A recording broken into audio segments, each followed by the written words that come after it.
we can start off with lemon cakes and just talk about, do we think this season lived up, or was it an improvement on season 1? Was it worse than season 1? I've actually seen both things said on the internet, but Michael, how about you go first? How did you feel about this season?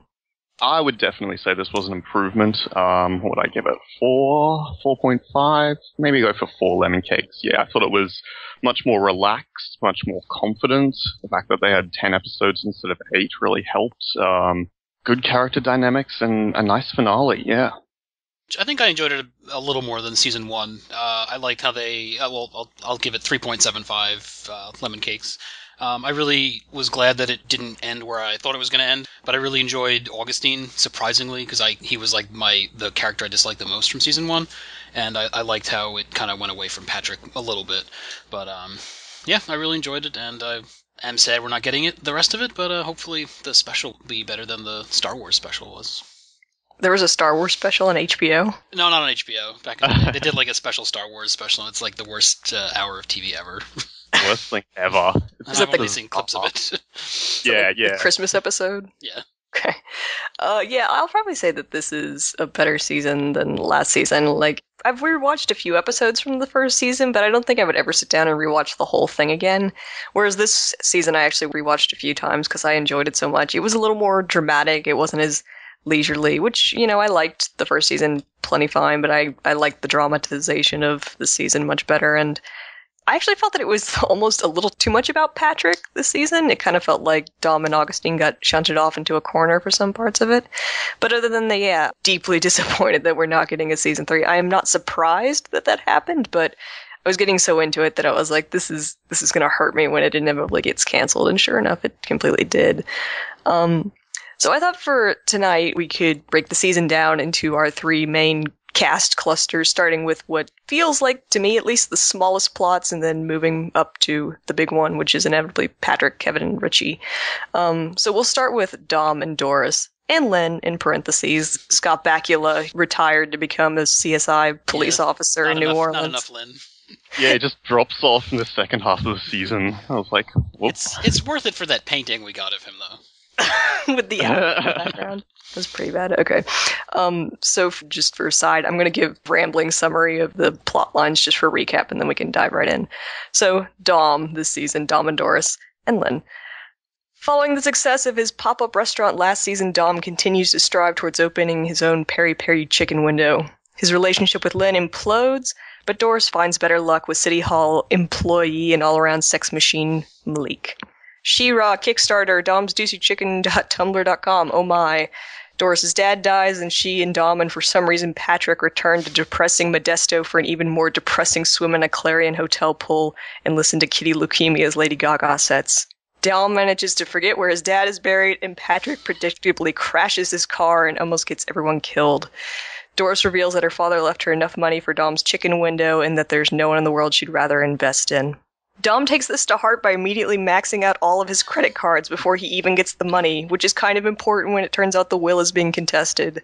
Dom lashes out at Doris for loaning him money that wasn't hers, and she tells him that they are codependent mess, a fag and his hag, and she can't keep prioritizing him over her own personal life.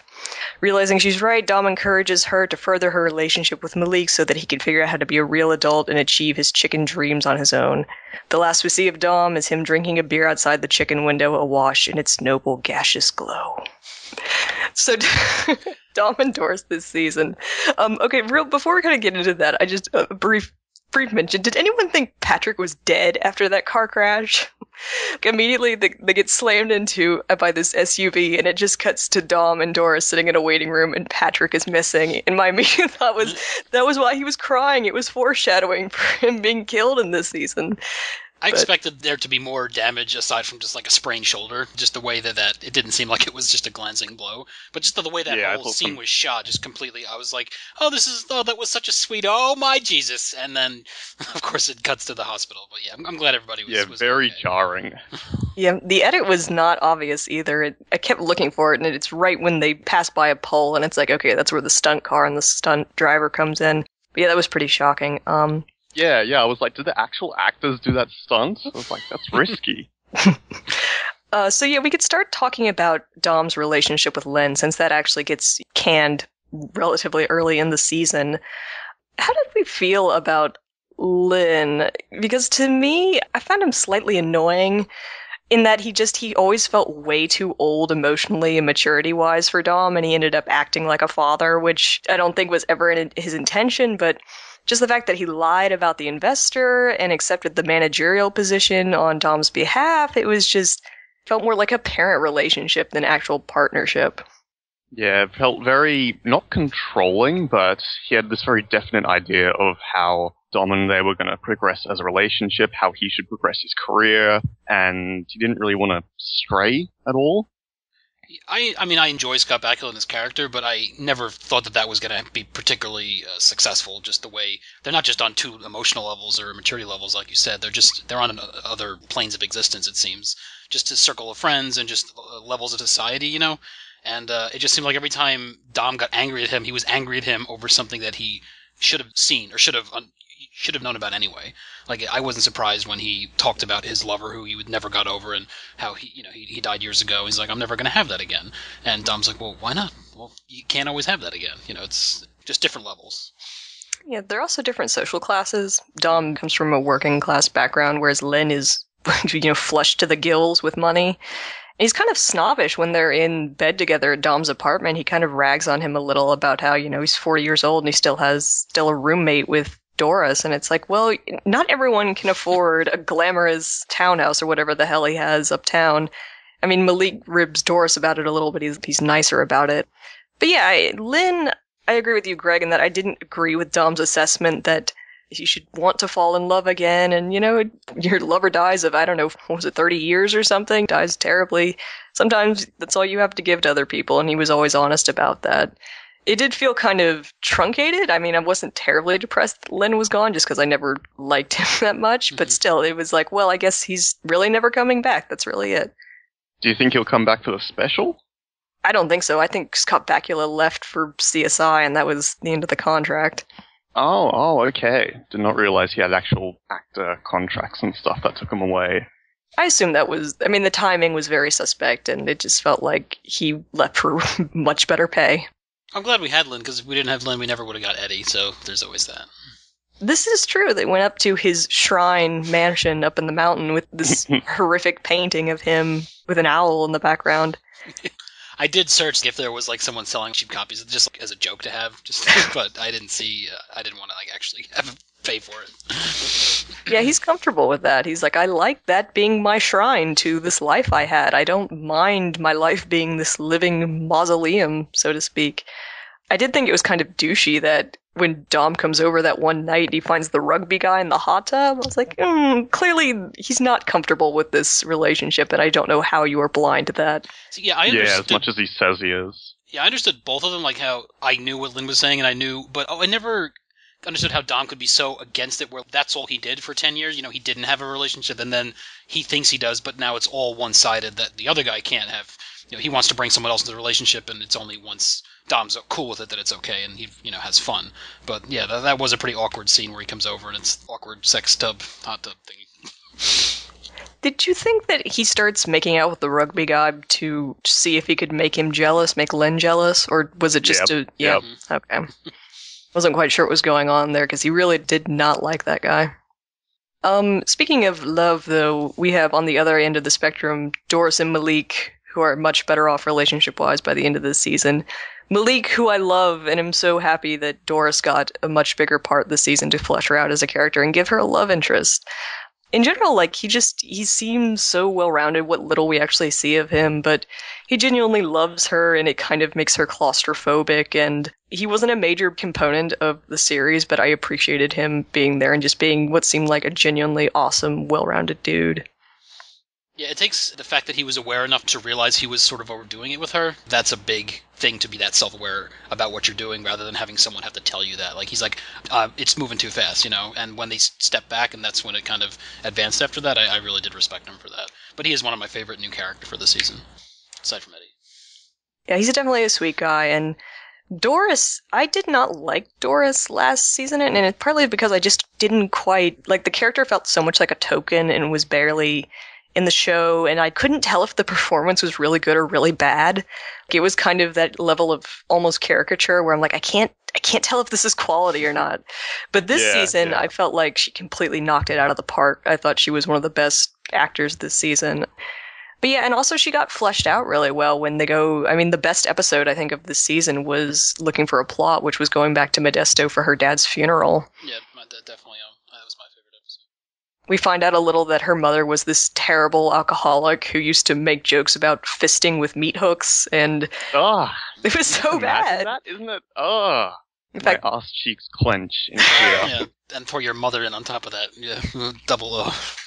Yeah, and her dad used to drive her around until her mom passed out, and it kind of sheds a light on her reaction to things and the way that her defense mechanism is her humor and her detachment, and she finds a levity in things even when she's not really feeling it. And one of my favorite things from the season is when she gets the text that her dad is dead, and she has the most perfect reaction, and I think it's perfect because I can look at it and see that's probably how I would react if I found out that my father had passed away, which is she looks at the text and she exclaims, "Oh shit, my dad's dead," and then immediately becomes hyper tense and super aware that everyone is watching her, and looks around and she says, "That's not my coffee. I never got my coffee." I'm like, that is so perfect. That is so perfect for her character that she cannot formulate a reaction, but she is extremely self-conscious that she is being watched for one. And I thought that said everything about her character. Is she can't have an unplanned reaction in the whole episode. She is holding back this feeling that she can't properly grieve for her father because she's just making jokes about it. And I don't say that as a criticism. It's just the way she deals with the grief. And then at the very, very end, she finally falls apart, and it's to Malik, and it's just beautiful. That was such a terrific moment in that episode. Aside from that, we do get some insight into Doris and Dom's depressing past sexual relationship, which was kind of funny and kind of sweet, and it genuinely got tears in my eyes when they're sitting at the hospital and she says, "You're my family and there's no one I would rather give this money to," and he doesn't protest it. He doesn't try to push it away or say, "Oh no, you shouldn't." He's like, "Yeah, we're family and I'll take care of you," which made it all the more jarring when an episode later we have this blowout that happens very, very quickly and seemingly out of nowhere. I mean, it's not completely out of nowhere because we do get the sense that Dom is passive-aggressive to her being with Malik and choosing him over him. He leaves a very passive-aggressive voicemail that she went to a child's birthday party instead of helping him fix the filtration system in his chicken window. And so it didn't come out of nowhere, but I think there was so much Patrick and Kevin at the end of the season that it was to the detriment of these two plot lines, and I kind of wish there had been a little more wiggle room between, "You're my family and I'll take care of you," and "We're a codependent mess, we need to break up." Yeah, it seemed like we just got the peaks and the valleys with them, not much in the middle.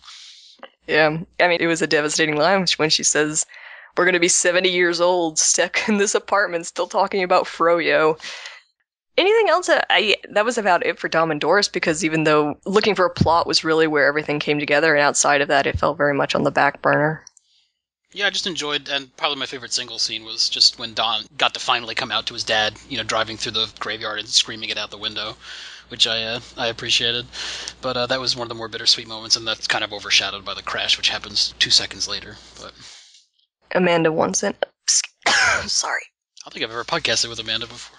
She's rarest of them all. Can you guys hear me? Yes. Yes. Yep. Hey, guys. Hey, Amanda. Hello. We did Lemon Cakes in our opinion on whether or not this is a better season than season 1, and then we just wrapped up Dom and Doris. So if you want to give your Lemon Cakes for this season, and also what in general you think about Dom and Doris, go ahead. I would say that my lemon cakes for this season, on a scale of 5, it would be like a 3.5, 4 lemon cakes. I think that this season was better than the last season in some ways, in that certain characters felt a little more believable. Namely, Doris seemed like a person and not just a weird thing to play off of Dom. I loved the episode where her father died.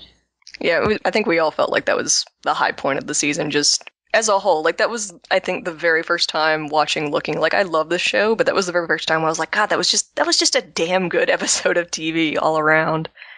If we have nothing else to say about Dom and Doris and Malik, we can move into Augustine and Eddie. Sure. Sounds good.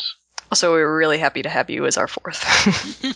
So, Augustine, the biggest dick of last season miraculously becomes the best dude of season 2. After his disastrous art career and breakup with Frank, Augustine moves back in with Patrick. He almost kills himself on a drug-fueled binge, passing out on the street before he's rescued by St. Richie. From there, things look up as he mends bridges with Richie and pursues affection with Eddie, the awesome HIV-positive bear he meets at Russian River. He gets a job working at a homeless shelter for at-risk trans teens, manages to get in Eddie's pants, and has a minor freakout when he gets some jizz in his eye.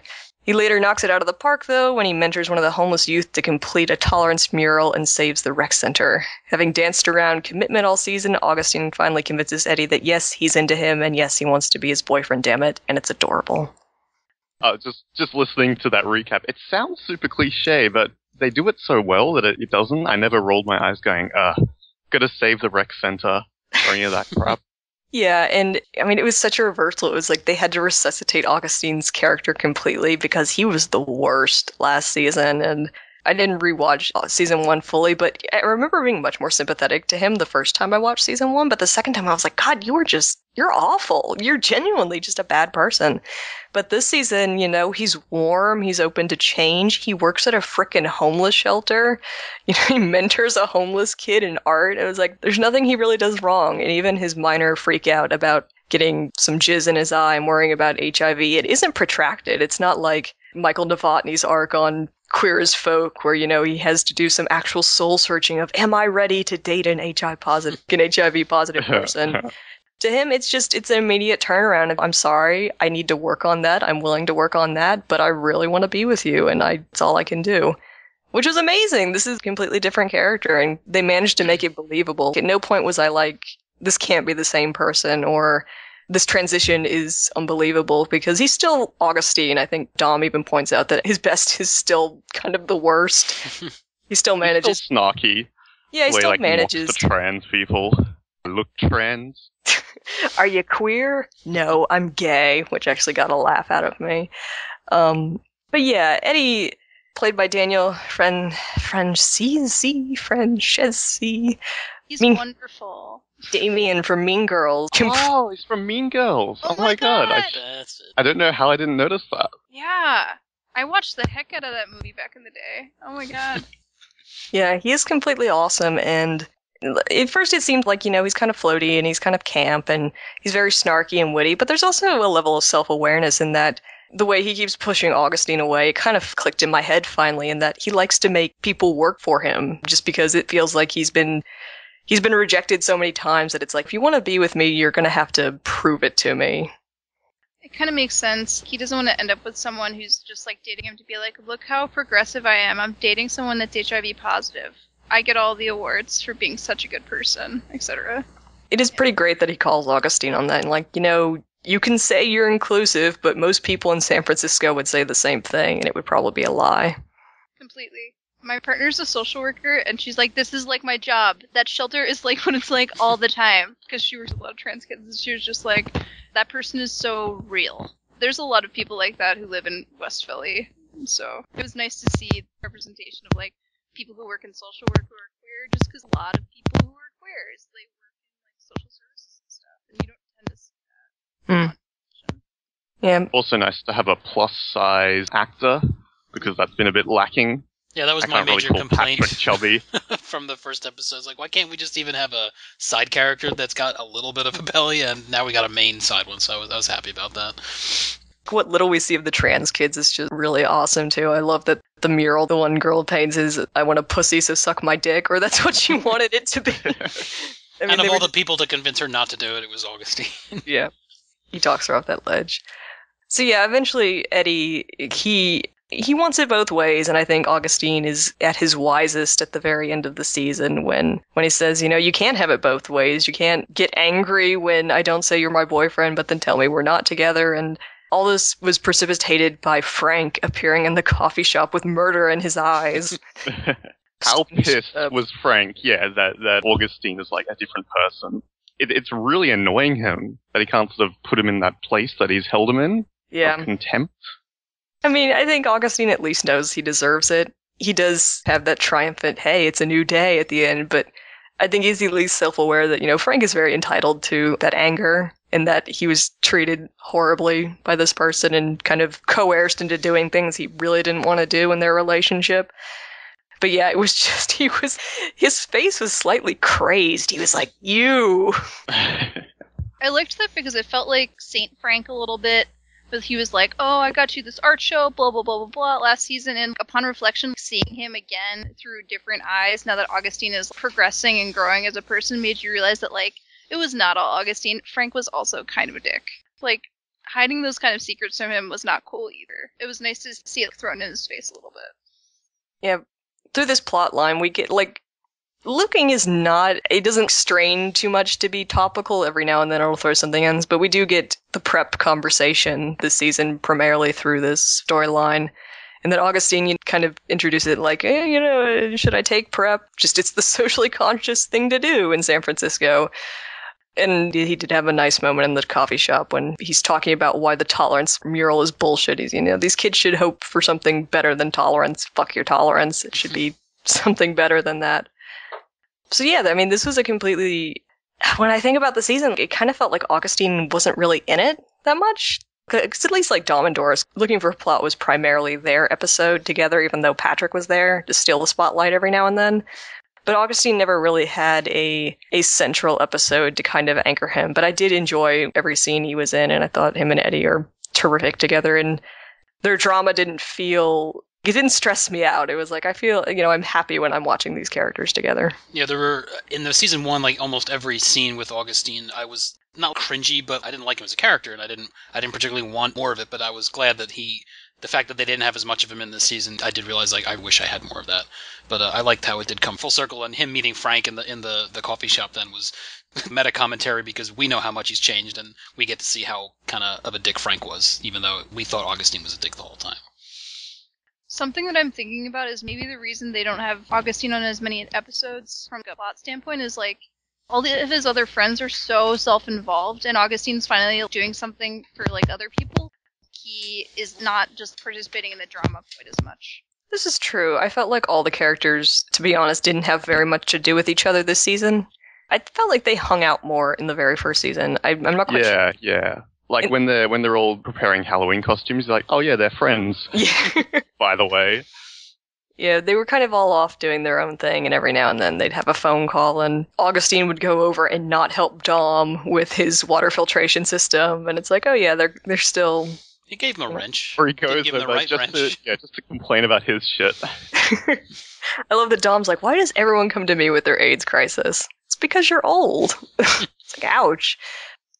Do we have anything else to say about Augustine and Eddie other than thank God Augustine got his beard trimmed because that thing was rank? It was terrible. He did have sad beard happening in a real way. It looks much better now. I was like, oh, he's actually a handsome guy under all that mess. Anything before we move on to Patrick, which is probably going to consume most of the... Don't sound so excited, Katie. Oh, I love Patrick, but my summary for this is twice as long as the other two. Well, he had a lot happen. Yeah, I felt more in season 1 that it was, of the three, he was kind of the main protagonist, but I also felt it was more... Ensemble cast. Yeah, exactly, whereas this was like the Patrick show from beginning to end.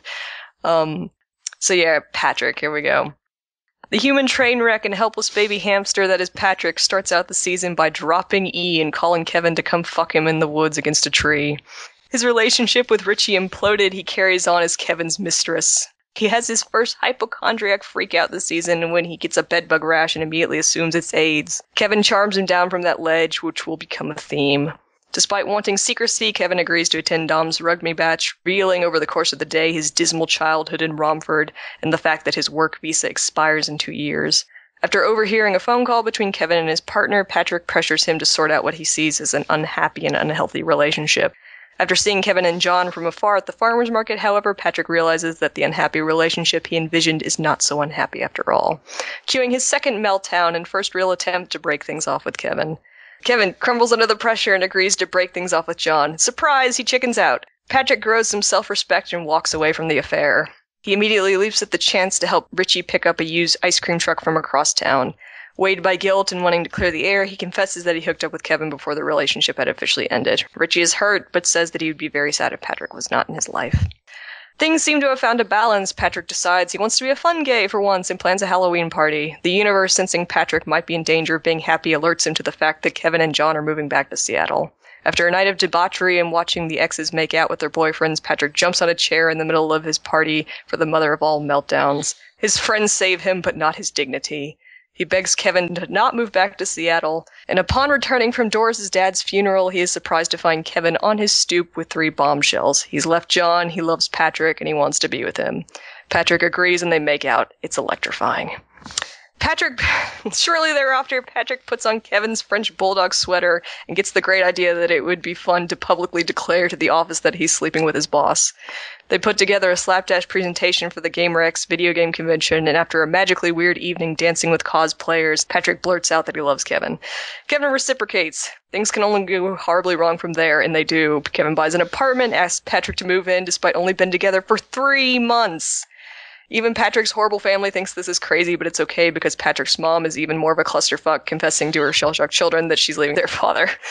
Bolstered by his mother's doom relationship, Patrick happily moves in with Kevin into his new stepper gay apartment. Things are swimming until Patrick finds out that Kevin is still on Grindr and he has his biggest and final meltdown of the season. Their notions of monogamy and infidelity hopelessly out of sync, Kevin and Patrick have a blowout fight, ending with Kevin begging Patrick to trust him. Their future in the air, Patrick goes to get a haircut from Richie, leaving us on the ambiguous word ready as a simple man plays us out. So, it's funny because I almost feel like watching this episode to episode was a completely different experience than binge watching it, as I did earlier in the week. Because binge watching it, it seems like the deconstruction of a crazy person doing increasingly horrible things. And maybe that's because I was not aware of the timeline the first time I was watching the show, or at least week to week it felt more protracted, whereas watching it binge, I was like, holy shit, they have only been together for 3 months, and they feel like this is a great idea.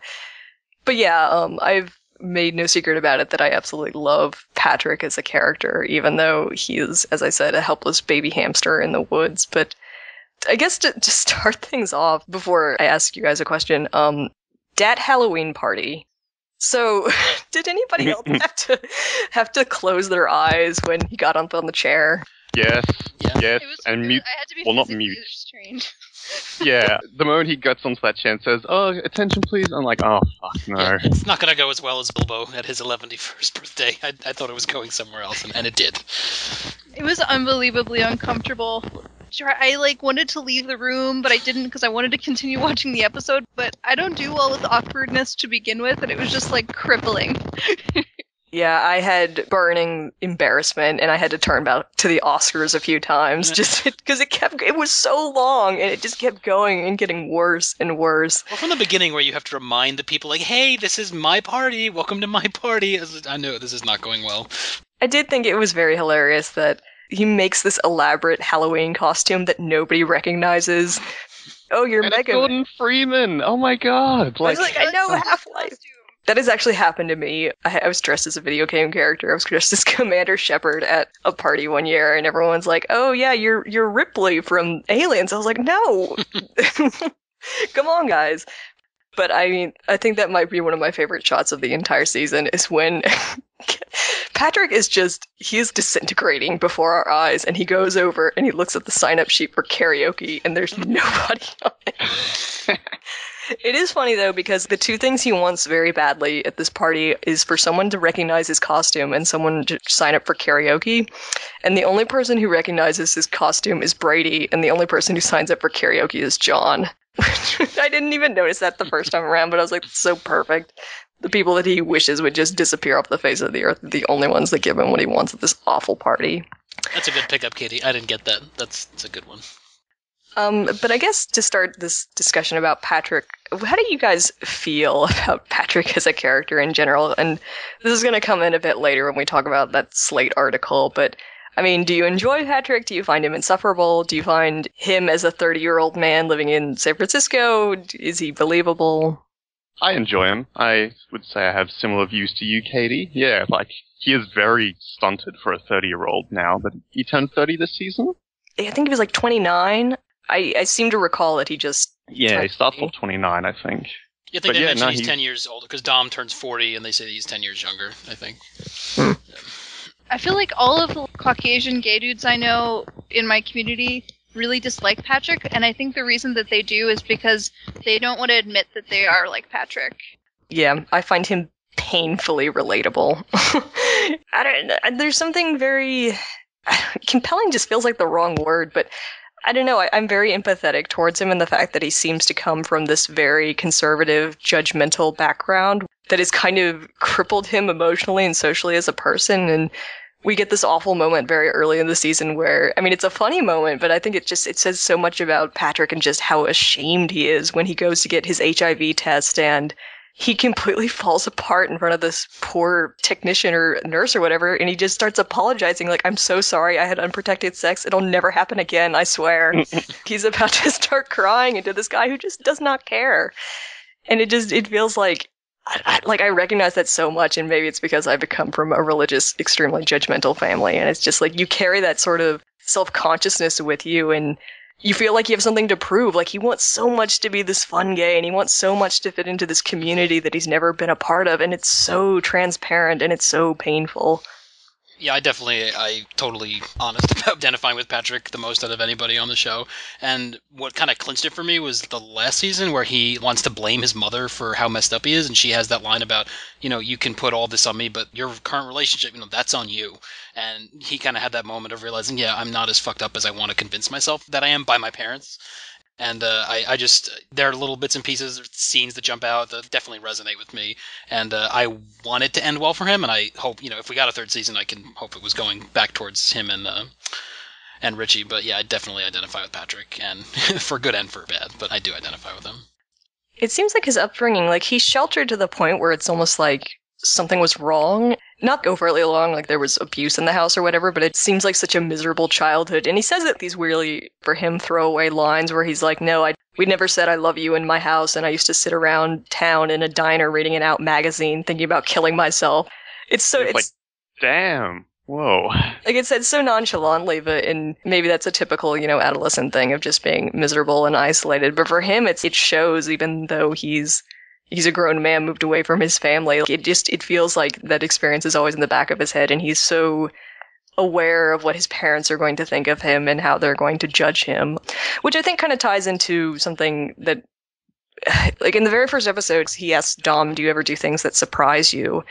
And I think he doesn't want people to be right about him, and because I think his friends see him exactly as he is, which is the sheltered white kid from Colorado who came from judgy parents, and I think he wants to surprise himself. He wants to prove that he's not emotionally incompetent. He can be in a relationship, and he can do things that shock people and shock himself, even though it feels completely like he's doing them for the wrong reason. It's to prove his parents wrong about him.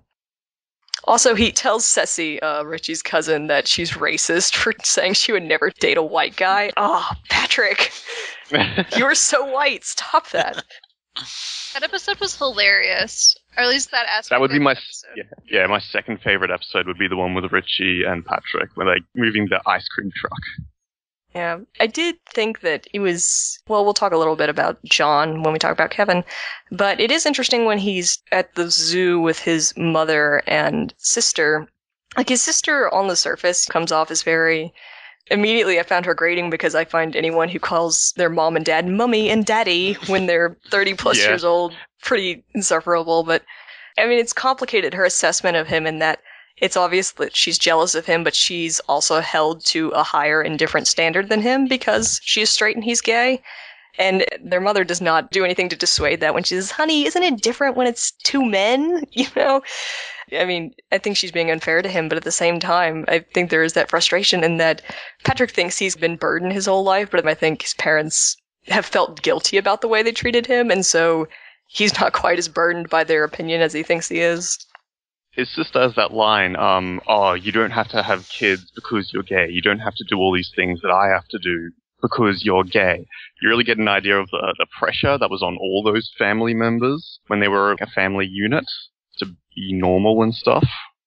Yeah, and she is right in that as much as Patrick says that he feels guilty about what happened with John, I don't think he feels bad about John as so much as he just feels bad about himself.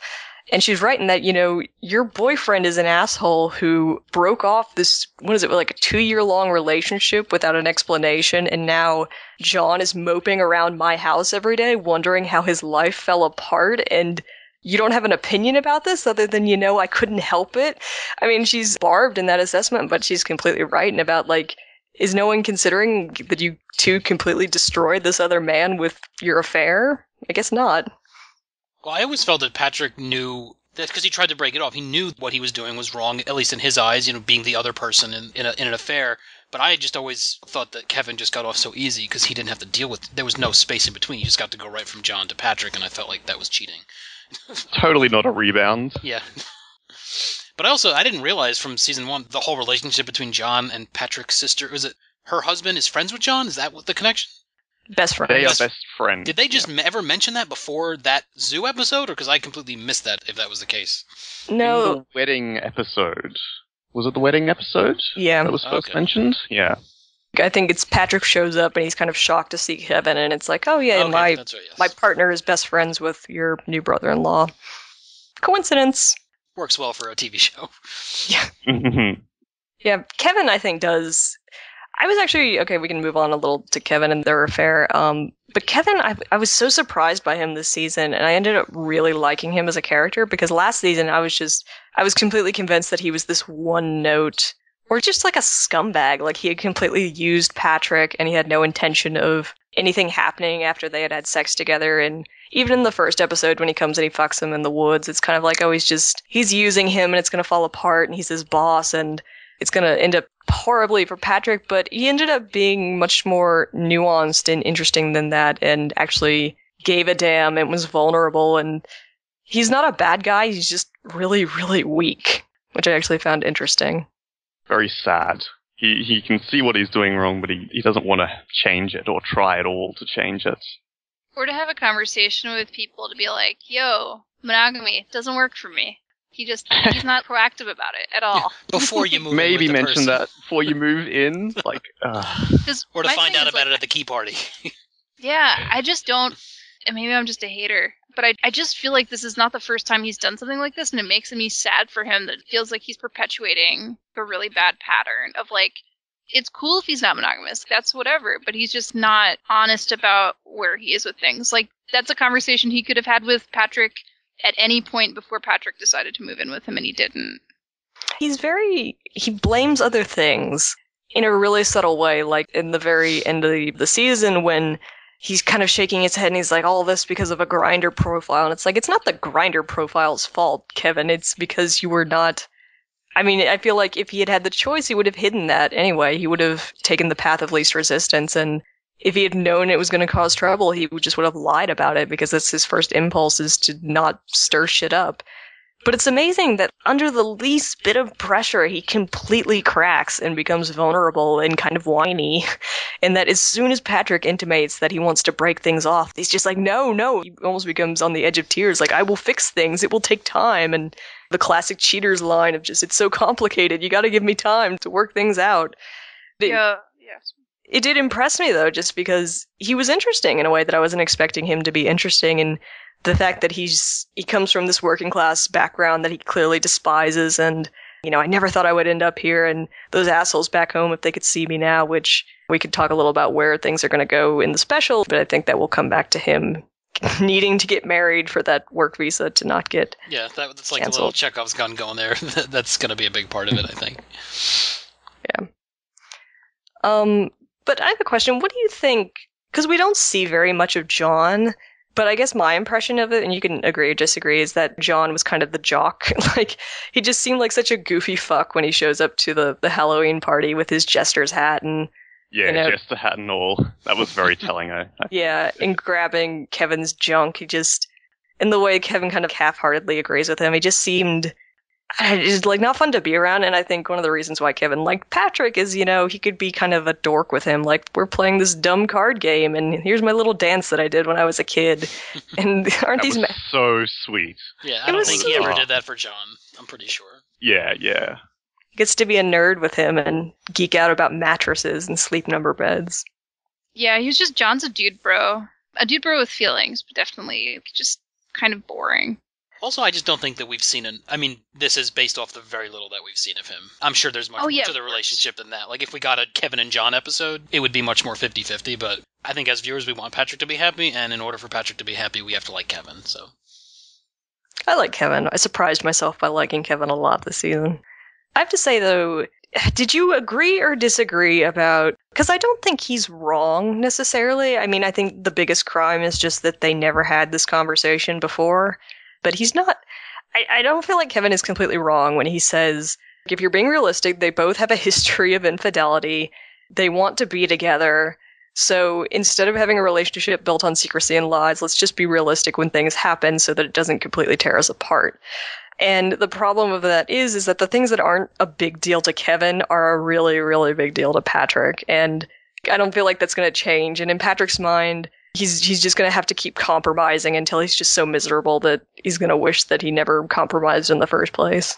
No, I agree. I don't inherently think that Kevin is wrong, but it's just like, as the person who's like, yo, I am non-monogamous, that is just a reality. Like, I commit emotionally to people, but then stuff happens. Like, it takes a level of maturity that I think that Kevin's been a little sheltered from having those conversations because he was with John, and it was kind of like I'm reading into it, but it feels like it was like a don't ask, don't tell situation with the two of them. Also, Patrick, his longest relationship before was about 6 months. I mean, we never saw it on the show, but he talks about 5 months. Okay. So I feel like he's never had to work in a relationship to make the relationship work. And I kind of think it's a little sad and telling that he feels like my reading of that whole thing is he feels like he's the only one who is going to have to make sacrifices. And I feel like that's a trait that comes from uncompromising families, and the feel like you are going to just have to give little bits of yourself and there's nothing you can do about it. You're kind of at the mercy of this person you love and care about, but might not love and care about you in the way you want them to. But yeah, I don't know. From the beginning, I just felt like Patrick was trying to look for a way to get out of this relationship. And the reason I think he was staying was partly to justify that he had cheated on Richie. I mean, part of it was because he really wanted to be in a relationship. But the other part felt like, well, if I can't be with Richie and I cheated on this guy, I might as well see it through, even though in the very first episode, he even admits that he was thinking about breaking it off with Kevin that weekend. You had to, this whole season, we knew that it was going to implode, right? I mean, things were getting too good to be true when they went to the Gamer X prom. I was like, this is too sweet. This can only go down in flames. Well, one of the things I like that they did is that you got to see all the problems with their relationship through one-liners from characters, like the guy from the Gamer Expo who had all these very honest, they were cutting, but they were mostly true things about what he just observed, what he thought was going on, and that makes you take a step back because you're in Kevin's head. You're like, oh, I'm so happy for him. He's with the guy he loves, and they are so much alike. But yeah, it is moving way too fast, and I didn't expect it to explode over the course of one episode, but I did expect it to end badly. They were being so open at work, just fondling each other, sharing each other's sentences, and it was like, oh my god, it's so inappropriate. But it was just so wildly... That woman marched up to HR. It's like, what did you think was going to happen? They're just kind of glib about it, like, nothing bad could come of this. Like, in what reality would anyone announce to the coworkers, hey, I'm sleeping with my boss? Isn't that fun? Isn't that cool, guys? Well, to be fair for Kevin, I don't think he planned on having that conversation. I mean, he shouldn't have let him walk out of the house that day with that shirt on. And then the way it happened, I just felt bad because Kevin's like, oh, crap, we're having the conversation now. Like, they didn't really plan that out. But Patrick is in that, the golden, everything's perfect, I'm in love, and he just is in a different mindset than everyone else at that conference table. Yeah, I feel like that is their entire relationship, is that Patrick does something either in panic or without thinking, and Kevin either has to talk him down or be like, okay, let me just finish my beer, and then, we'll deal with this problem. But this can lead into the other part of this love triangle, Richie. Dear Saint Richie, who comes back with a new beau, Brady, in this season. How do we feel about Brady? We can't hate Brady just because we like Richie.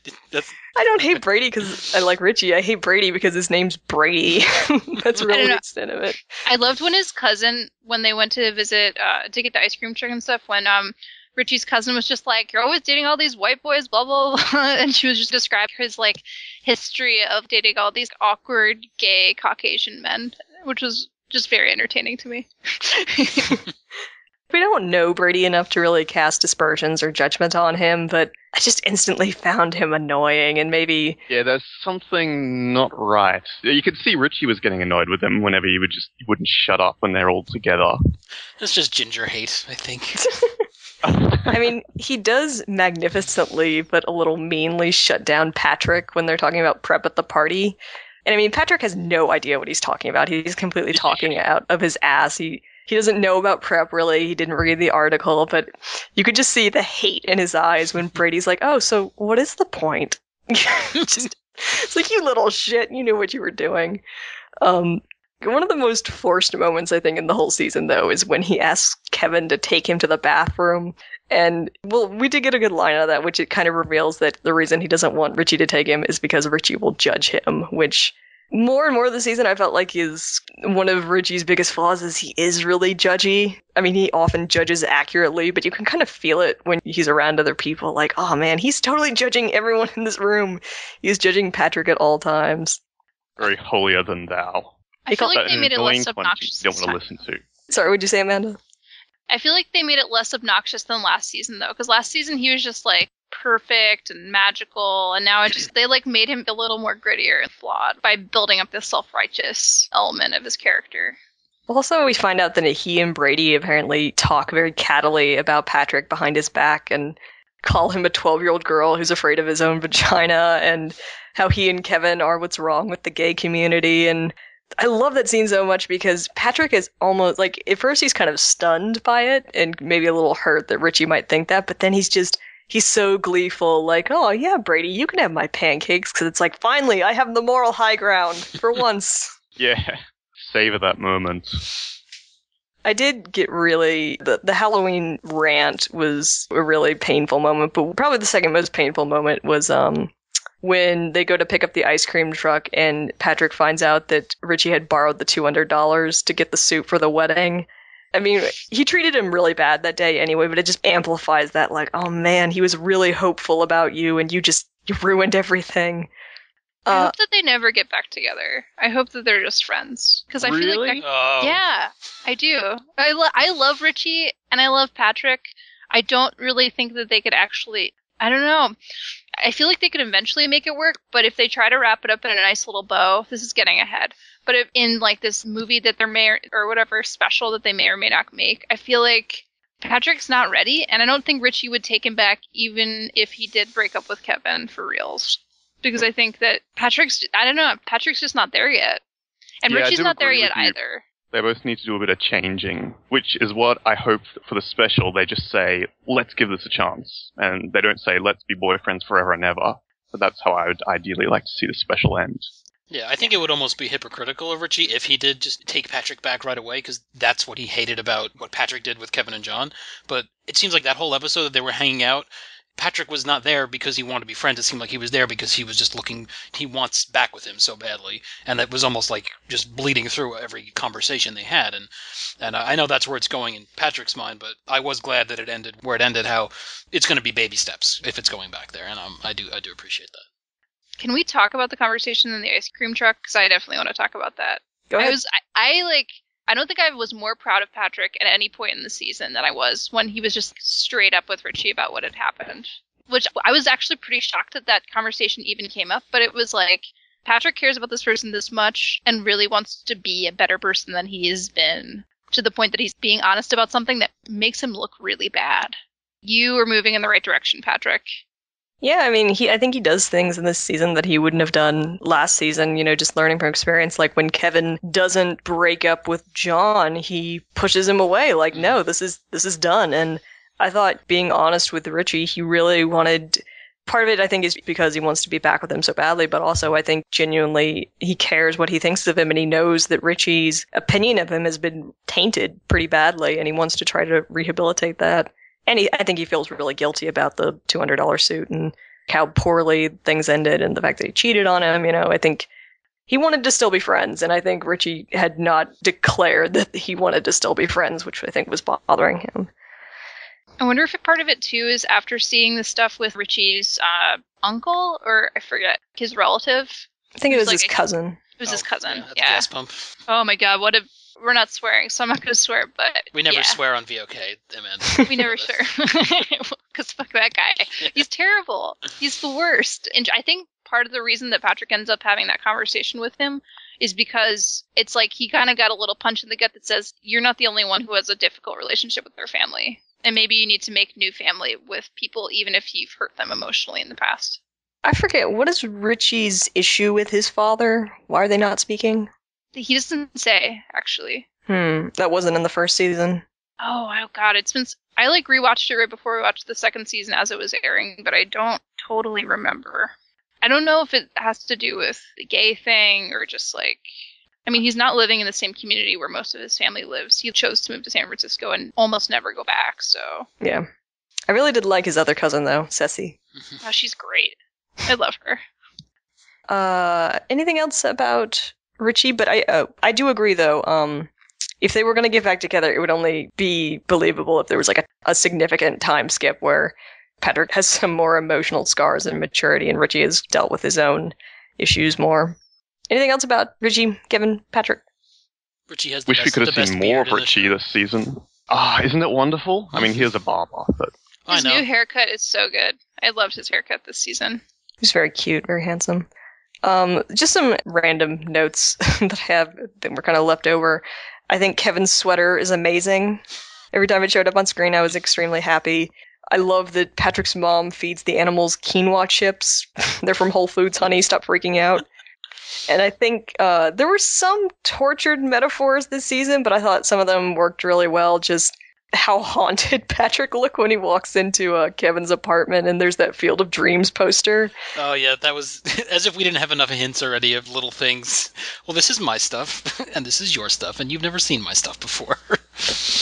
Yeah, there's kind of a telling moment where Patrick is telling him he hates peanut butter, and Kevin makes him a peanut butter sandwich anyway, and then just thrusts it in his face, like, here, accept this thing that I'm giving you, which I guess was kind of a metaphor for where their discussion goes anyway, but I thought that the final argument between them, it's one scene, I think it's about 3 or 4 minutes when they are walking through the apartment building and Patrick can't find his way out. He's like, oh god, it's like a torture chamber. It's so good. I thought that scene was incredibly well acted and really well written. And I, as much as I saw it coming, I still found myself getting really emotional when Joan Groff is just falling apart in the garage. Like, you know, all you're telling me is that every time you go out, I'm going to wonder what you're doing, and I know you're a good liar because I've seen you do it. I got myself choked off on his behalf. Yeah, and based off of that scene and other scenes, the shows are good at putting characters in funny situations that are also just emotionally really affecting. Especially this season, the Halloween party, the scene we were just talking about. I feel like there's just been a lot of instances of things that are funny, but also you're just like, oh god, this is awful for you. So anything else to say about the characters of the plot before we kind of move into the stuff about the show in general?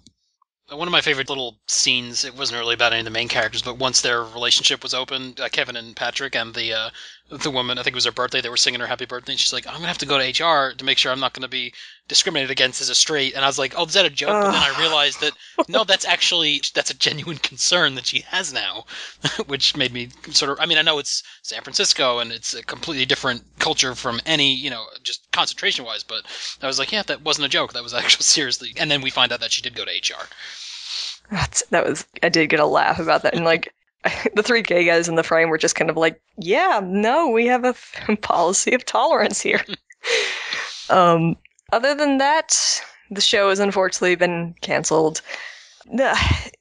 HBO is subscription based, and so ratings are not necessarily the most important thing when it comes to a show. They're usually pretty generous when it comes to handing out second seasons for shows that are not doing well, but third seasons they are not terribly generous with, and unfortunately the buzz for the show was not great, and nobody was watching it.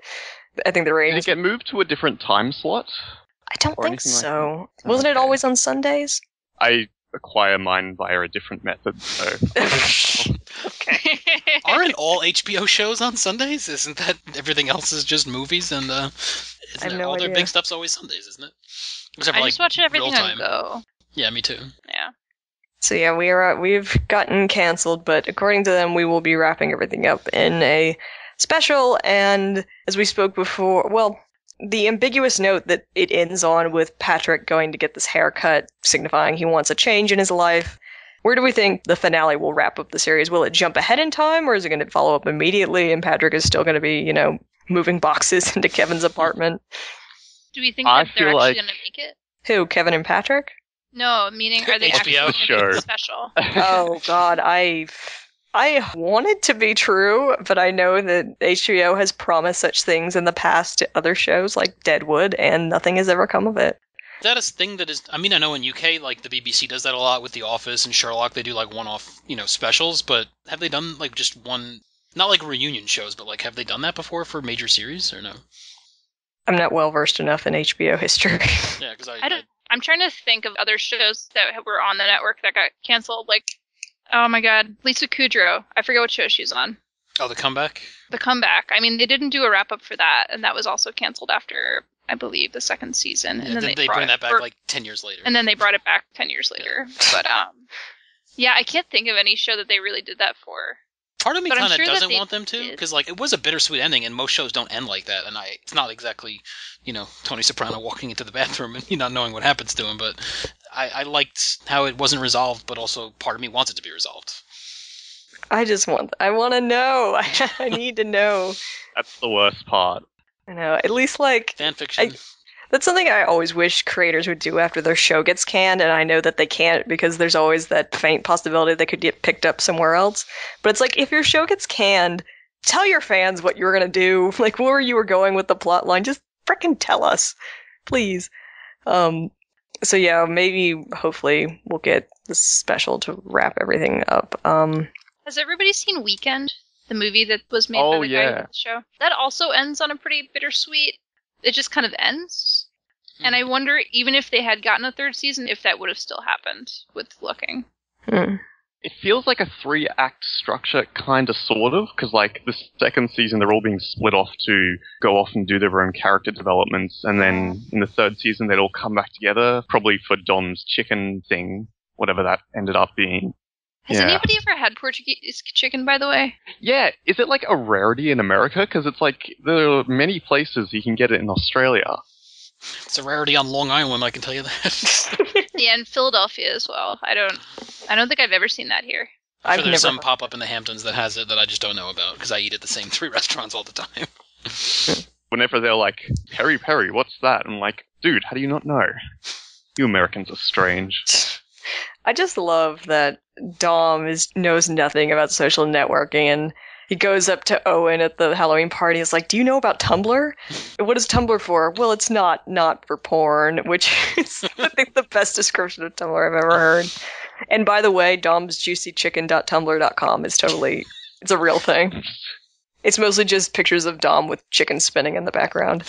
But yeah, in addition to the dismal ratings, the show was not very popular in just opinion-wise, because I feel like for every article, because I read a lot of reviews that the episodes aired and heard a lot of the buzz online. It's like for every review that was very glowing for it, there was another one just was like, this is the worst thing in the world. The show just needs to be canceled. It's like watching a train wreck. And there never seemed to be any meh opinion about it. It was either just overwhelmingly negative, or you really loved it. And the hate that it got was so scorching, and I linked in the show notes the Slate piece that came out after the first season, and I really hate this article. Yeah, I just think it's really offensive. Way too much on their shoulders. Like, it's not the Martin Luther King of gay culture shows, It doesn't have to be that. And I felt like it was way too harsh. Yeah, for the listeners at home, the Slate article is mysteriously titled, "Looking is Boring and Bad for Gays and Straights." There was a follow-up piece to it. It was actually between 2 writers, one who actually liked the show and the guy who wrote this piece who still really hated it.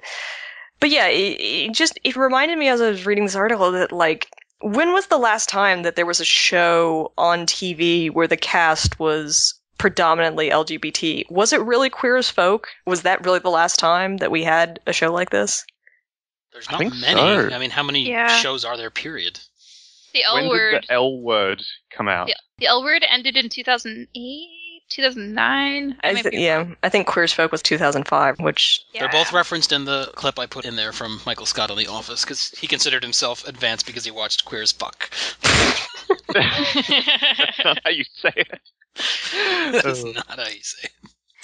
But yeah, I mean, I understand some of the sentiments behind the Slate piece, but it seems like it's not even really talking about Looking as a show. It's like, well, first of all, it says what a lot of people, even people I think that really like the show, seem to level against it, which is that a lot of people found it really boring. Gawker says it's like paging through a magazine at a dentist's office, which I don't quite understand. I mean, I guess the pace and stuff and the leisurely and the slice of life isn't for everybody. I never found it boring. Yeah, I'm astounded when people say, oh, it's so boring, blah, blah, blah, because that's what often appears in reviews and stuff, and then they reference it, of course, when they say looking for a plot. But I don't know, I never perceived it like that. I just thought it's not trying to be super drama, super gay drama. It's just normal, you know. It's a show about 3 gay men in San Francisco. It can't not be about that, but it's also it is slice of life, and that's what I liked about it. I honestly didn't think I liked, because I remember when we were talking about the first episode, I was like, it's all just going to be club scenes and techno music, and we got 2 or 3 episodes of that, but I still liked it because of all the other stuff that was going on. You can like parts of it, but yeah, it is slice of life, but it is much more going on. There's no Babylon in this show. That was the problem, and that's the problem when you only have one show a decade that has a predominantly LGBT cast. I mean, that's a drama, is that it's expected to be everything, and people had that problem with Queer as Folk, in that Queer as Folk was too sexual, and it was too much about the clubbing and the cruising, but Queer as Folk was like a soap opera, and it was supposed to be about that, whereas Looking, it's supposed to be not about that, and those are both legitimate, but the problem is when you only have one of these shows a decade, then yeah, the expectation for it becomes ridiculous. And so I would like to read this semi-long, lengthy quote from the Slate article that Just also one thing about Queer as Folk is that anyone who likes Game of Thrones should have no complaints about the British version of Queer as Folk, because it's got 20 Game of Thrones cast members in there. So Littlefinger. Really? Featured, Oh my god, you're totally right. Yeah, Barristan, there's like 6 or 7 major characters who are in very different roles. Well, Littlefinger. Oh my god, I want to watch it again sounds now. like excellent fan And fiction. then Charlie Hunnam from Sons of Anarchy is the main kid. Anyway, continue. Which one came first, the UK or the US version? UK. UK was first. Very different. Yeah, they toned it down a lot, and they changed a lot. Well, yeah, I mean, they aged up in the American... Yeah, or whatever. Justin in the American version was like 17, and I think in the UK version he was like 14. Yeah, he was like 8th grade. It was- Or 9th form, whatever they call it over there. yeah, but at the same time, like, that show was never depicted as realistic. It was supposed to be kind of like a fantasy and kind of, yeah. I was going to say I really want to do a VOK on Queer as Folk. I would love to talk about Queer as Folk, because I feel really complicated about it after having watched Looking. I feel like Looking is going to hold up so much better than Queer as Folk is going to, again, even in like 10 years. Yeah, because it already seems dated. Incredibly dated. Argue. Yeah. Not just There's because of the cell phones. Well, to be fair, I mean, I don't think the writing on Queer as Folk was ever good. Like, no. I think the writing on Looking is really good, but on Queer as Folk, some of the dialogue was just cringeworthy. And yeah, like you said, there was a freaking bombing and a murder mystery on that show. It was also the lesbian in general. Yeah, that was. But still, like, I have a lot of affection for that show. It's really fun to watch. Yeah, me too. All right, so here's the lengthy Slate quote that I think sums up the entirety of it. It seems to me that if gay men find Looking's perspective on gay life in any way novel, it can only be because they have assiduously avoided becoming familiar with other, perhaps older gay men in general. All these issues have been openly discussed, or what he means is all the issues discussed in Looking the Show, have been openly discussed within the community for decades now with a level of nuance and intelligence that, frankly, seems hopelessly lost on any of the kind of gay men who we see in the show, as they have nervous breakdowns about foreskin, tittering like teenagers at an institution as venerable as the Folsom Street Fair, etc., etc. And attempting to escape the dreadful gay stereotype, Looking has run headlong into something worse, a cynical tokenism, a gay minstrelry of another kind. I really hate the guy who wrote this too, because he's like a 20-something hipster who writes for... It's like... He called it gay minstrelly? Minstrelly, yeah. Minstrels, yeah. Okay, white dude. Shut your mouth. Like, I think you're protesting a little too much. That is absurd. I mean, I have seen that complaint that the show is overwhelmingly white, but... It has the most Latino prominent gay cast members on, like, any gay show I've ever watched. What? I saw that a lot. Like, is the show gay enough? I'm like, come on. It's a gay show that is written by gay men on a major television network, and I know that it can't be everything for everybody, but sometimes you have to take what you're given when you're not giving anything else, you know? I was reading... Also, they're millennials. They're different. They're not Gen Xers. that is another thing on, it wasn't from the Slate piece, or it was from the follow-up Slate piece, excuse me, where he went on to explain that he felt like a lot of his opinions, his negative opinions about the characters could have been fixed or alleviated if they were all 10 years younger. He felt that all three of them, Patrick, Augustine, and Dom, are all a little too old for the crises that they're going through. Disagree. Yeah, I feel the same way. Disagree. Same age as them. Yeah, I feel that completely. And it's nice that guy grew up in a setting that he got to go through all that stuff when he was 20 and got to grow up. Whatever. I've never been to San Francisco, and I feel like a lot of any sort of communities that people go to want to belong because they need to get away from where they came from. Those cultures are going to celebrate those aspects of that culture, and that's what San Francisco is known for, among other things. But that's where you go if you can't be accepted where you came from. Yeah, and so this culture, people are going to act younger than they are. Like, we have a similar situation in Philly, like, where we have, like, a large, where I live in Philadelphia, there's a large trans community, and so there's just, like, a lot of folks that are, like, have transitioned, and so they're just kind of doing that young thing because they didn't get to do it when they were adolescents. And I feel like that's a thing that just happens, and maybe this guy gets to, he lives in New York or something. He looks like Patrick. Like, look at his glasses. Like, yeah. He's a baby. Like, not to be, that sounds ageist. I'm older than him. But, like, at the same time, it's just, like, I don't understand his perspective at all. I'm not also, so, like... two people on the Slate Book Club ripped Lev Grossman's Magician series when I listened to it, so that's another reason why I don't like Slate too much. Fuck them. I need to try to finish that again. I tried to get through the third book, and I had to stop. But I'm going to try again. I mean, I think something that he is bristling against, but isn't, like I said, I really hate this article, but I think something he is touching on that I really didn't like in other articles, I think it was The Guardian wrote that looking as a quote-unquote post-gay show and was very praising of that, and I don't know, I kind of bristle at that because it's kind of like a lot of people looked at the show and felt like it was trying too hard, and I don't agree with this, but like it was trying too hard to be like, look, gay people are ordinary and boring, just like you. You know, trying to wrap up contemporary gay life is like, look, they're just like straight people, which I don't read. Yeah, but any of their storylines weren't particularly boring or ordinary. I mean, they were doing exciting things, opening up your own business, fulfilling your dream type stuff. So it wasn't just slice of life. It was slice of life in the sense that we didn't get the backstory for everything, but it wasn't just run of the mill like this is what everybody does. Everybody moves to a new city and does something different, and it wasn't like that. Yeah, I don't think the homonormativity argument works with looking. Like, if you actually think about the things that people are dealing with, or where the places that people work, or like, it's just like most straight people are not going to work. Artists are not who are failed are not going to end up working at a trans youth shelter. Like, yeah, but what he done? He'd have moved back in with mommy and daddy, and he didn't. Yeah, and he could have done. Moved back to Colorado. No, he's from somewhere fancy in Northern California that I can't remember the name of. I was looking at a GLAAD report from 2003 that I would just like to mention that of the primetime broadcasted scripted series that they looked over at the major networks, of the 800 regularly occurring characters, 20 of them were LGBT. I was going to say, you should have let us guess, because I was going to guess 6. 20, which was down from 25 in 2012. Well, we live in a post-gay society, you do know. Everyone's like, yeah, gays are just as boring and normal as straight people. There you go. Whatever. I think that just comes from, like, the anxiety of, what does it mean to be queer, and, like, what is the queerest experience possible that we can depict here? And it's like, is this too straight? That, whatever, it's bullshit anyway. It's because everyone wants to be Brian Kinney and no one wants to be Patrick, but the reality is most people are Patrick. Nobody is Brian Kinney. No one is Brian Kinney. That's not a real person. Yeah. It's like if you're too sexual, then you're buying into the stereotype. But if you're not sexual enough, you're too afraid to freak the straight people out with gay sex. You can't win.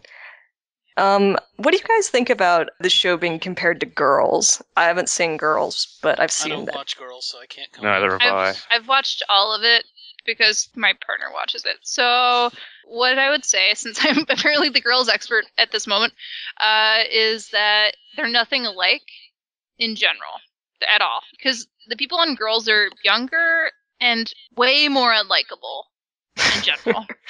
And I feel like they just create problems for themselves in a way that's stupid, while I feel like the people I'm looking they're just like in really different places in their lives, I think. And characters in Girls have so much more privilege than the characters on Looking have, I would say. Like, Patrick's family has some money, and so does Augustine's, though we don't know anything about his family. but based on where he lives. Yeah. So I'm kind of rambling, but I just don't agree. I feel like, if anything, I don't even looking. It's just nothing like Girls. It's kind of not like anything that's on TV. The only thing it's really like is Weekend, the movie that the guy did before, Interesting. which you should watch. It's really You good. should all see Weekend. It's great. I love Weekend. I've only Finding it seen is the only difficulty, though. It's on Netflix. Or Oh, is Yeah, it? it is. I've seen it. Yeah, Yeah. it is. It's just part of the Criterion collection, actually, because we sell the DVD for like $50 at the bookstore. yeah. Yeah, it's a really well done movie. Yeah, I've only seen one episode of Girls, and that was the season's finale where there's the woman giving a home birth or whatever.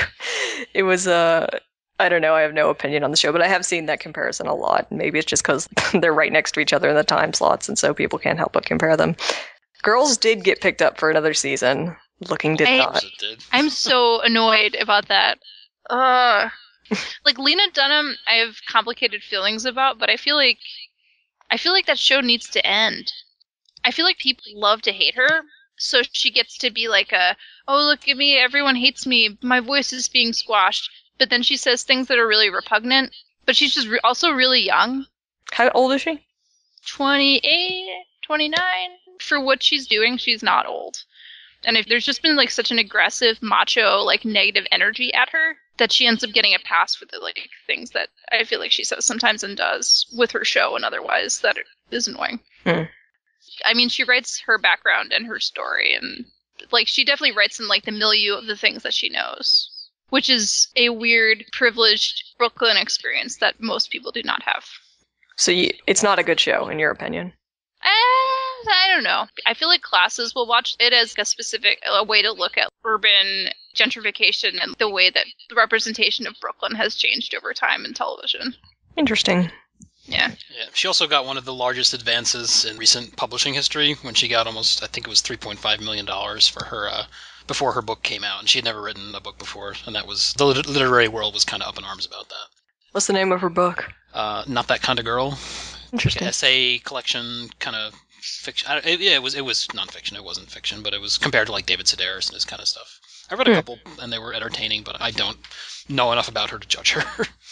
Yeah. Sold a lot of the books, though. Anyway, anything else? I've run out of notes. Oh, would we still class this as a drama comedy? No, dramedy. That's Like- what they billed it as initially, and well, I would feel that was part of its growing pains, and it's sort of settled down now. Like, the only comedic moment I can think of is when, like, Patrick's trying to surprise Kevin with breakfast in bed, and everything just smashes. So in your mind, the only Elizabeth- comedy is like dropping stuff on the floor and glasses breaking. No, I mean, I remember laughing at that, but yeah, nothing it's funny else. because it's so Patrick, you Yeah, know? he was trying. Yeah, it's very Patrick. Yeah. No, it's definitely, it's more of a comedy than Orange is the New Black is, and I don't think that's a comedy, but it's definitely it's more drama than comedy. I mean, it's kind of funny when the car gets hit when they're screaming by the graveyard. Yeah. Hilarious! It is funny. Like, I didn't like the label dramedy for the first season because I just didn't feel the comedy as much, but now that the show is more comfortable in its skin and settled into its bones and knows what it is and is confident, it's like the funniness shows through, and part of that's just I think we know the characters more and we know their foibles, and so a lot of the times, even when Kevin and Patrick are having that really dramatic fight, like we said, when he can't find his way out of the freaking building, he's like, it's a torture chamber. I laughed, I mean, it's more sad funny than it is dark funny, Anything else? Watch it. It's a good show. Yeah. Definitely Yeah, watch watch it. Buy I think most of the DVD. comments we got from the first it was like, I haven't seen this show, but I enjoyed your conversation. Just watch the show. It's worth it. Yeah, all you people who didn't watch Looking, it's your fault. It's dead now because I watched it every You week. did this to me. Yeah. It'll end up having the post-airing, success of Deadwood, and people claiming like, "Oh, didn't you just love Deadwood?" It's like nobody watched Deadwood. It's only when the DVDs came out that it blew up. Yeah. Yeah.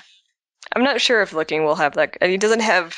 Oh no, I was being completely sarcastic. Oh yeah, it just doesn't have the genre appeal of something like Deadwood or Rome. It's so niche and on its own, and I don't mean niche like because it's a gay show. I mean it's just the way it's shot and its pacing is just very. I can't think of anything like it on TV. Quick question. Should I watch Rome? I've never seen it. I heard it's really rapey though, which I don't like. Ooh. Well, it's historically accurate to what went on at the time. Oh, okay, that's better. Then. You were there, Greg? You know? From what I've read. Oh yeah, you read a lot of Roman history stuff. Yeah, and I watched that show way before I read any Roman stuff, so when I read about Augustus and Caesar, like, I picture Kieran Hines and all the actors from Rome and as the historical characters, which I wish I didn't, but yeah, it's a fun show. Ed Murtelli is Marcus Aurelius, right? No, he's Brutus, the guy who killed one of the senators who killed Caesar. I have seen that scene where they kill Caesar, and it bothered me because I kept waiting. Because he didn't say the line? Because it didn't happen? Because it was Shakespeare? I know, but like they telegraphed it. Like they keep lingering on his face. And like, is he gonna say it? We're all waiting for him to say it. Of course, he doesn't. Yeah, that was all from like a line in Suetonius where I think they say if he said anything, all he would have said, "And you, my son," because there was always talk that Brutus was actually his son, but he didn't say like, "And you, Brutus." You're stabbed 46 times. You're not saying too much. Anybody have any upcoming podcasts? Please vote for the next book club, because I don't want to read the book that might win. What is the one? It seems to be between City of Thieves and The Darkness That Comes Before, which I'm sure The Darkness That Comes Before is great, but it's... I love City of Thieves. It's one of my favorite... I've loved City of Thieves before. I even heard of David Benioff, and now that he's like the showrunner of Game of Thrones, people are like, oh, it's the Game of Thrones guy. But it's one of the best books I've ever read. So wait, I know nothing about this. It's set during the Siege of Leningrad in World War II. It's loosely based on Benioff's grandfather and his grandparents, how they met.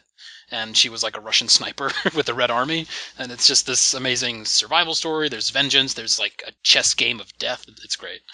Awesome. The audiobook is read by Ron Perlman, which is amazing too. Yeah, it's a good book. And it's not that long. It's like 250 pages maybe, not even. Yeah, it's a quick book. All right, cool. Twin Peaks we will do after Game of Thrones. I think we already agreed on that. Yes, you will be taking over for Bina. Yes, which means I have to rewatch Twin Peaks. I have 10 weeks, I can do it. And yeah, I would definitely want to do a Queer as Folk rewatch, but that'll probably have to wait until I have a chance to rewatch all 5 seasons of Queer as Folk. So. Well, it's funny that like this season 1 got me into, because I love Quantum Leap growing up, and I've been slowly working my way through Quantum Leap, and I forgot how often Scott Bakula is dressed as a woman because he leaps into a woman's body, and he does it very well, and he's pretty fair about it. But that show holds up, and I would up to talk about. Did I say Quantum Leap or Queer as Folk? You said Queer as Leap. I referenced it because of Scott Bakula. Okay, I feel like I ended up explaining the plot of Quantum Leap last time we did one of these. I think you did, because I think I put it in the show notes, but I couldn't make it to the recording. Whatever I said, I meant Queer as Folk. I've never seen Quantum Leap. I would like to do... I was about to say Quantum Leap again. I want to do Queer as Folk, which will probably happen later in the year. Yeah, we're also working our way through the World of Ice and Fire reviews. So The North is coming up, and we're still doing 2 more Targaryen episodes coming up soon. So sign up if you're interested. Yeah, they've been really good. Westerlands are also soon. Mm-hmm. I'm working on the full cast recording. That was the Sansa 1 chapter. I think I didn't know who had that, because Mikal recorded that. That's the one where I was the narrator. Yeah. I think we recorded it like back in August, maybe? Let's redo it, because I didn't have my good accent that day. No, it was like Reg Aroon had it for a long time, and then he gave it to Mihal, and she had it for a while, and then she gave it to me, and now I've just been like looking at it and sighing and putting it off. The one castle recording I did is like, I never want to have to do that again, because it was a learning experience and quite exhausting. Editing those is just, I don't know how Duncan does it. Like, he has this bizarre superhuman turnaround ability where it takes me weeks. And, one day. Yeah. God, I don't understand. We had quite a perfect flowing conversation that night, and there was very little editing involved with 9 people. Yeah. But even just when we did the episode 100, that had FX stuff in it. It had sound effects. It had sound mixing, and he got that turned around like in 2 days, and it's like, that would have taken me 2 months. Yeah. I don't know, maybe. What he does. Some people can just go into that mode of, I'm getting this done, I'm gonna, I can't do that. I edit in like half-hour bursts. I kept telling myself, I'm gonna get it out before the show comes out, and now it's like, maybe I'll get it out when episode 1 or 2 comes up. You still got 20 days? 20 days? It's a week from now. 7. Yeah, a week from tomorrow. Oh, wow, this has crept up. Yeah. Oh, it doesn't feel like there's as much buzz about this season as because last year was where I really just got involved with the community, and I felt like it was just blowing up. But this year, it seems it's probably because of the spoiler. But there hasn't been as many trailers. Yeah. Like there's been one and one teaser. Been 2. There was the teaser, and then there was the one, and then the extended one. Anything else? No, not right now.